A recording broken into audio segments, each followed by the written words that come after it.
لا تغتر بمكان صالح.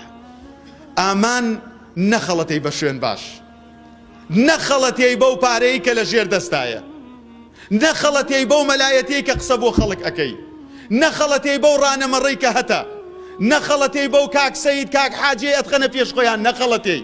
لا تغتر بمكان صالح. بزانە ئەم شوێنەی کە خوا داوێتی پێت کورسی حەلاقە، و گەورەترین نمونەش کە حەسەنی بەسری ئەیهێنێتەوە باوکە ئادەمە. پیاو هەیە چوو بێتە بەهەشت، ئەو لە بەهەشتا بوو دەرکرا. ئەزانن ئەو لە بەهەشتا بوو؟ ئەو لە چەمچەماڵ و کەرکووک و سلێمانی نەبوو، ڤێلا و خانوو و پلە و پۆست و پارەی نەبوو، بەڵکو لەو بەهەشتایە بوو عەرضها کەعەرضی السەماواتی وەالئەرض. بەڵام یەک داری لێ مەمنوع کرا، وتیان بەس لەوێ مەخۆ، چی ئەەکەی لەم بەهەشتەیە بۆ خۆت بیکە؟ لا تختر بمكان صالح. چووکەم ڕێزەکەی زۆر بوو، مەکانەتەکەی باش بوو، وا هەستی کرد لەو دارە بخوا، ئیتر هەتایە نامرێت. دەستی برد بۆ دارەکە و خۆشی هاتە سەر زەوی. ئێمەش ئاوا ئێستاکە داماو بووینە چاوەڕێی موچەین، چاوەڕێی کارەباین، چاوەڕێی ئاوین، چاوەڕێی نانین، چاوەڕێی خزم و کەس و کارین. لا تغتر بمكان صالح.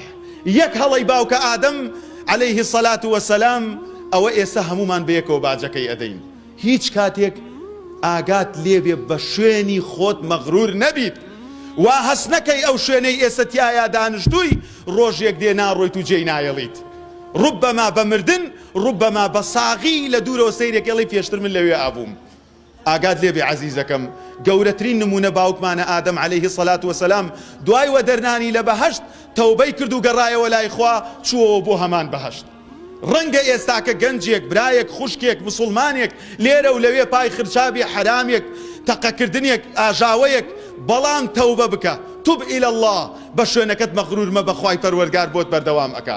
بەڵام ئەگەر هات و مەغرور بوویت و واتزانی ناڕوا، نمونەی ئادەم باشترین نمونەیە ئەگەر عەقڵمان هەبێ و بیری لێ بکەینەوە.